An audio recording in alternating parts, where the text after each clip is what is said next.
We're up on the tower. Hello from the top of the tower.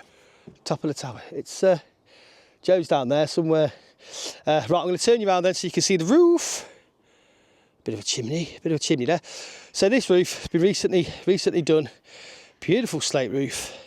And these tiles, we are told, are 600 by 300. I'm showing you a bit of that. So basically, in a nutshell, this product, the Solar Slate Plate, specifically designed for this purpose. I'm going to slide this into play. I'm doing it one-handed because I've got... Right, I'm going to try and pull you out a bit. Can't zoom you any lower, I'm afraid. I'll put you on the roof.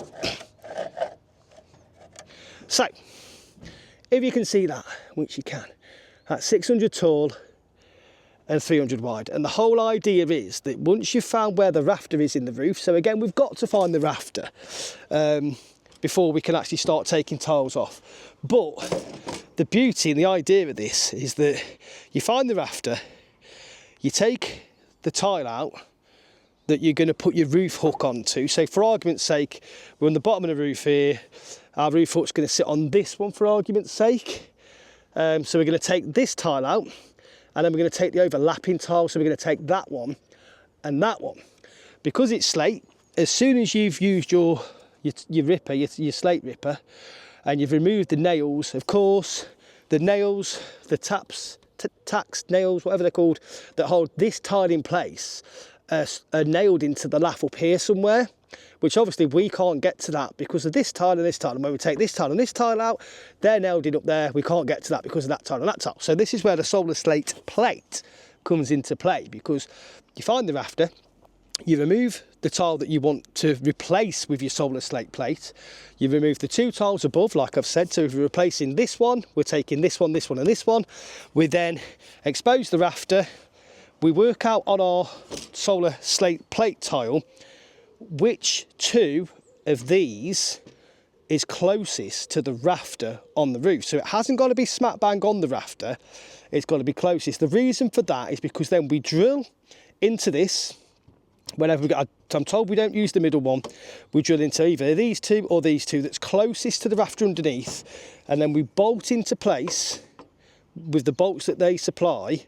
We bolt into place our roof hook, which then sits on our roof like so, and then obviously then our nuts and bolts go through there for connecting on whatever rail we're using. On this one, it's a fast and sole rail because that's what was used previously. We're not putting this roof back on the way it was done. The way it was done before was they would drill through the slate and they'd secure a plate onto the roof, purpose made, I have to say, but they'd drill it into the rafter below. And of course, to do that, you need to know exactly where the rafter is. With this, we need to know which tile the rafter falls underneath, and then from there we can get everything how we want it. And then obviously from there, then once we know that tile, there's a rafter underneath that tile, we should take that tile out, we can go along to the next one and the next one, and we've got a good idea then where the tiles where the rafters are going to be. And also we can go in the loft and we can measure inside. So what I'm trying to say, long-windedly, I admit, is that this is going to give us a much better chance of finding those rafters accurately and successfully, and know that we've secured our roof hook into the right place and the tiles back in the right place. So basically that's what happens. So you find if the rafters here, for argument's sake, in between these two, then you pick which one of these two you're going to bolt that to. They supply nuts and bolts, rubber washers, everything to keep it nice and weatherproof and weather tight. That then goes on the roof in place of the tile that we've said that we're replacing, maybe this one. And then, as we know, then we're going to slide the two tiles above. Once this, there's a bit more to it. This does get screwed into the rafter. You pop a hole in here, and then where the rafter and the lath, or where the rafter and the lath cross, you bob a screw to hold this into place, and then you also put another one here and another one here in the same place that the original tile would have been tapped into the lath or the batten anyway. So you're going to go batten, where the batten and the rafter, or the lath and the rafter cross, screw into there. The roof hook then bolts onto this plate, and then that's all on the roof now. It's all nice and watertight. You've used the washers and everything that they've asked you to use and told you to use. You've bolted that in, and then literally when you come to dress the tiles above back over the top to stop them falling back down the roof. Then this tile has got these two little springs that you can adjust that sit like so. And if I can show you, and then imagine this roof, this tile here is there. Then I know you can't see brilliantly, but if you imagine that, if I move my finger, that would be underneath there now, holding that slate tile onto the roof so it can't fall off.